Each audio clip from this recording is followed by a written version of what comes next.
இங்கே பார்க்கின்ற போது எல்லோரும் கையிலே விசிலை வைத்துக் கொண்டிருக்கிறீர்கள்.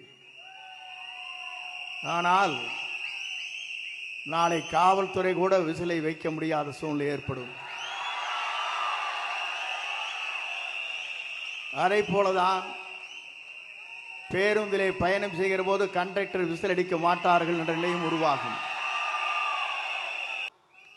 நம்முடைய தலைவரோடு இணைந்ததற்கு பிறகு எங்கு சென்றாலும் உங்களை பார்க்கின்ற போது ஆள் விட்டா போதுமப்பா போட்டு முதிச்சு முடிக்கிறாங்க.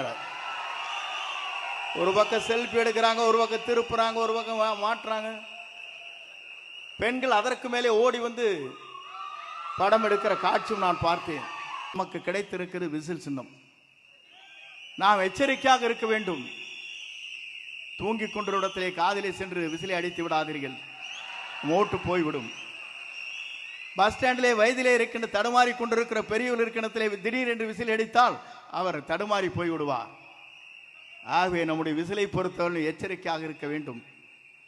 ஏனென்று சொன்னால் நாம் போடுகிற வாக்கிலே தான் நம்முடைய வெற்றி வரலாறு இருக்கிறது என்பதை மறக்காமல் நம் பணிகளை ஆற்றிடல் வேண்டும்.